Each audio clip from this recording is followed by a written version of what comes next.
Hello, this is Roland. Christ said, of myself I can do nothing. And I would like for you to also begin to realize it may take you a long time. Right now you probably don't see it at all. You think you can do something. You think, but you can't. It doesn't mean that good things can't come to pass. And it doesn't mean that you can't change for the better. But of yourself, you can do nothing. There was a fairy tale. Humpty Dumpty sat on the wall.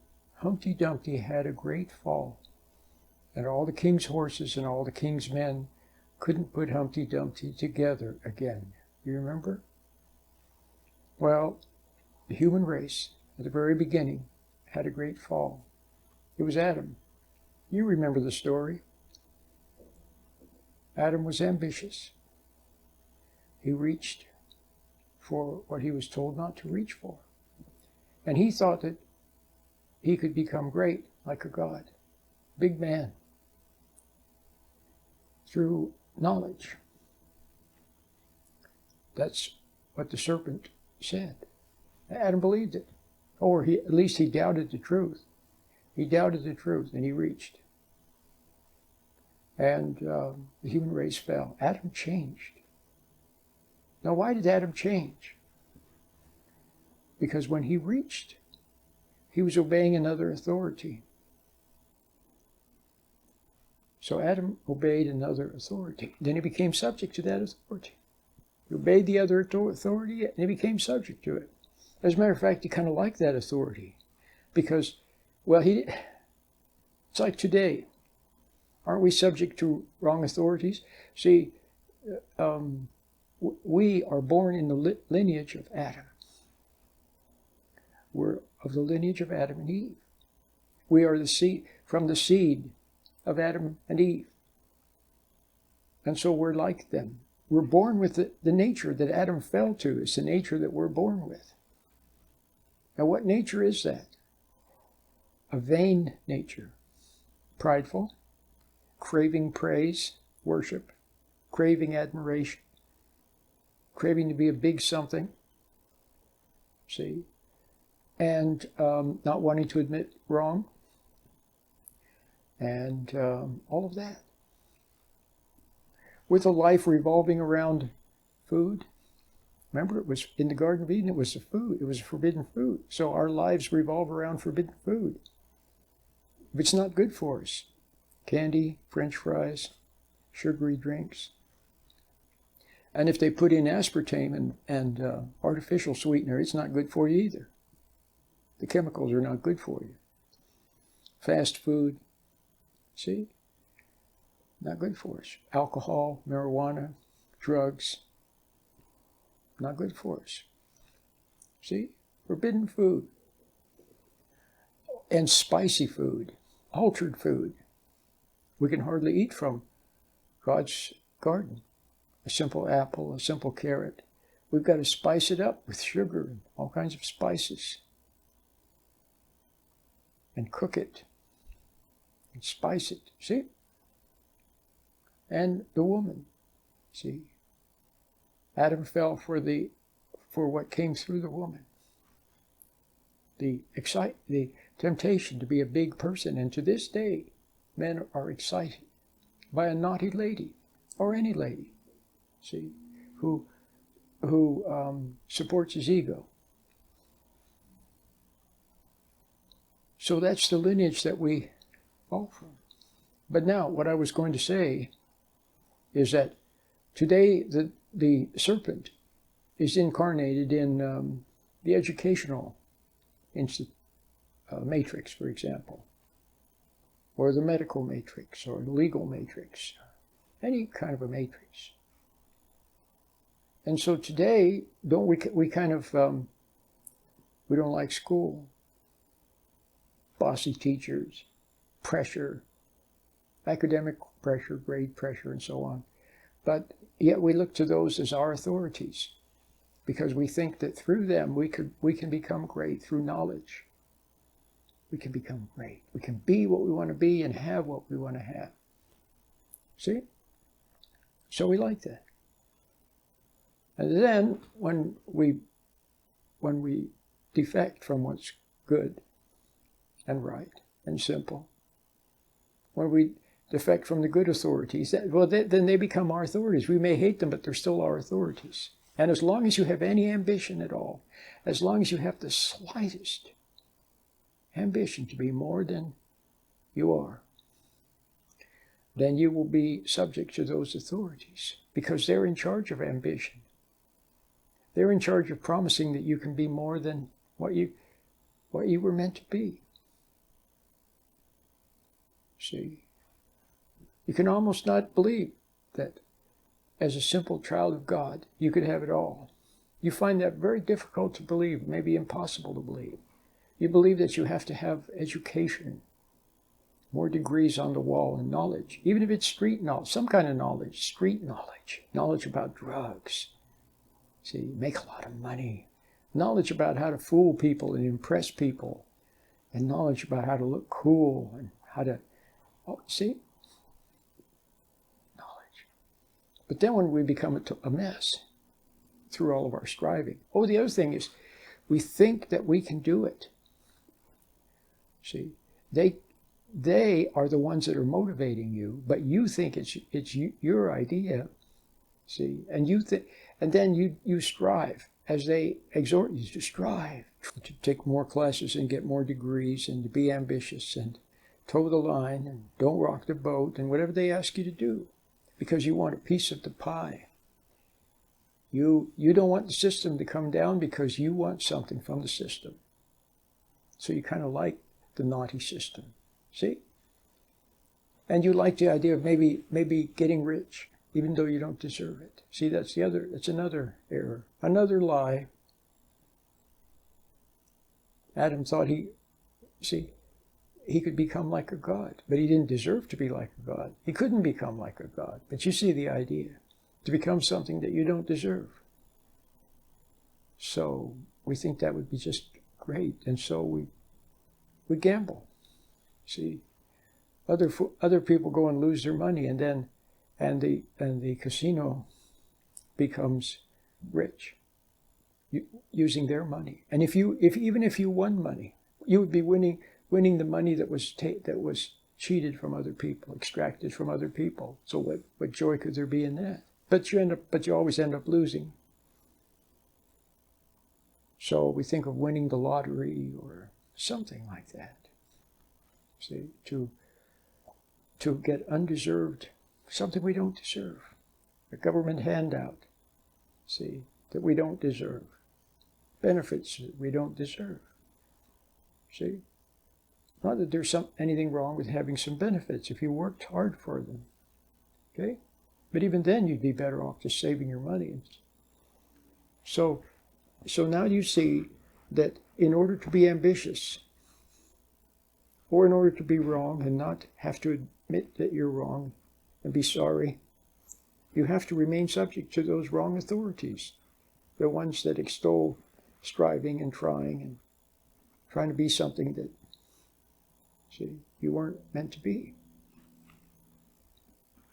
That doesn't mean that there's something wrong with a little bit of knowledge, but the knowledge must flow from common sense, from intuition. First intuition, then knowledge. First doing what's right in your heart, and then the good can come. What did Christ say? He said, put first the kingdom of God in his right way, and all these things will be added unto you. So you had Daniel or Joseph. See, they became great, rich. They were advisors to kings.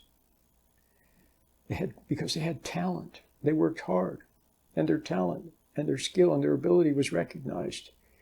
And they became a success, but it was with God's blessing. It's what God wanted. It was God's will that they, see? So you could have it all if you stick with God. But if you subject yourself to other authority, then you become subject to them. And they're not nice. See? They may, yes, they seem nice on the surface. But they're not. They're an alternative to what is good. All good comes from God. Now, getting back to what we said.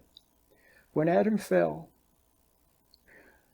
he was like Humpty Dumpty. When he fell, he changed. And when he changed, his new nature was then subject to the world and worldly authorities and the pressures, the pressure and the false love, those authorities. He became subject. That's what he became subject to. His changed nature was subject to it. It would be like, suppose, a fish that lives in the water suddenly came out onto the land and somehow was able to grow lungs and be on the land. Then that would then adapt to the land and to the air. And it would need that, and it would be different. Its new nature would then be dependent on the land and the air and the out. See? Before it had been in the security of the ocean, but now it's on the outside, so it changed. Now, a fish cannot change itself back. So you cannot change yourself back to what Adam was before he fell. As a matter of fact, you never knew that. You never knew. You were close to it when you were a little child. When you were a little tiny child, you were very close to the kingdom of God. And you were still innocent, but subject to wrong authorities. Your parents, teachers, daycare providers, they were subject to wrong authorities. And born with a nature that was inherently subject to these lying authorities. Okay? But yet, you were very close to a paradisical state, very, very close. But you lost it, of course, when you reacted and became upset and so on. You cannot change yourself back because you never were that. But through the miracle of salvation, you can become uncorrupted, a process of unlearning, a process of recognizing the right authority. See, when Christ was upon the earth and people saw him and heard him and saw his transparency and his humility and his love and his wisdom, see, everything he did had wisdom and love in it. Everything he said, every move he made. See, and those people who recognized that good authority, see, and liked and wanted, see, that good authority, they had always been subject to the wrong authorities too. The Pharisees and the Sadducees and it's always been that way. Ever since the Garden of Eden, humans have been subject to wrong authorities with a nature that is inherently subject. So the miracle of salvation then is to recognize the good authority and respond to it. Adam responded to the lie, to the spoken word, the lie, the challenge, and he changed. And now, to begin to change back, you must respond to the truth. See, recognize it, respond to it, and it's wordless. Adam responded to the spoken word. Now you must respond to the unspoken word, to the wordless word, what you know in your heart. The language of God is intuition. See, he communicates within,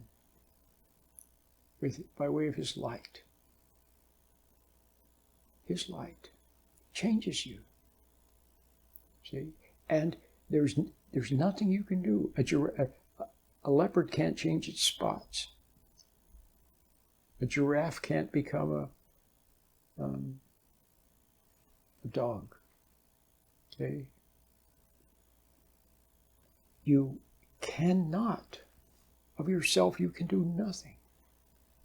Now, there's one other important point I want to make before I end this video, and that is, when you try to change yourself, when you resent what you see about yourself, you resent that you have a food problem, you resent that you have a drug problem, you resent your boss, you resent your wife who nags you, or your husband who's weak, wimpy. Or your kids that see, or you resent yourself. You resent all kinds of things. See, you struggle. You struggle with your own failings. Try to make yourself good. Try to make yourself nice. Try to make yourself healthy. Try to make yourself all these things. You struggle, and try. And can you see that it's just another way of avoiding the truth? The truth is, of yourself you can do nothing. See, God can change you. You can't change yourself. And a lot of people, when they see their own wrong, they resent it and then they struggle with it. Their addictions, their compulsions, they're wrong. They see it. They don't want to see it. They try not to see it. But then when they have to see it, then they try changing themselves. They even try to make themselves innocent through the excuse, the rationale, blame. And then when they can't excuse it or rationalize it or blame it, then they hate them. Then they resent themselves and struggle. See, struggle with it. But to struggle only involves you more.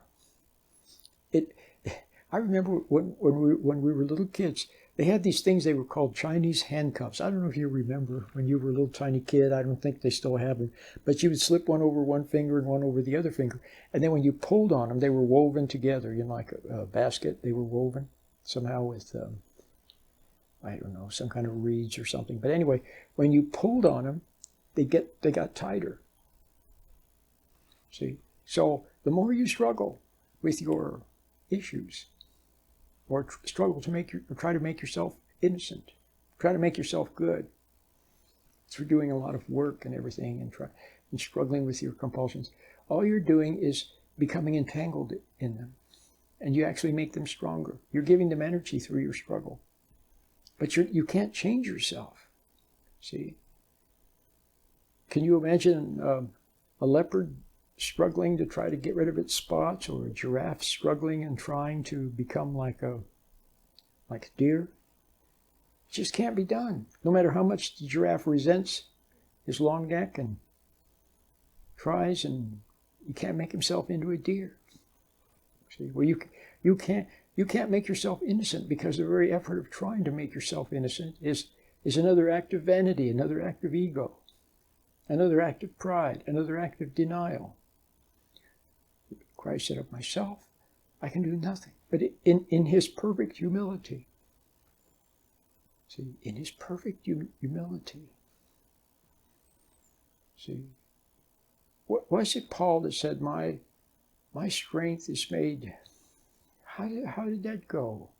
God told Paul, my grace is sufficient. My strength is made perfect in weakness. See, any huffing and puffing on our part, any effort on our part. So you need to understand that. You should get my meditation and meditate so you can grasp it. Okay. See it, because it will still you, it will quiet you. When you really see that of yourself you can do nothing, then you'll cease your huffing and puffing and trying, which tires you out. See, and then when you become tired and out, then you end up giving in to whatever it is that you were struggling with. So that's not the answer. The answer is to stand back and observe it in God's light. Observe it in God's light. That's the answer. Of myself I can do nothing, Christ said. My name is Roland.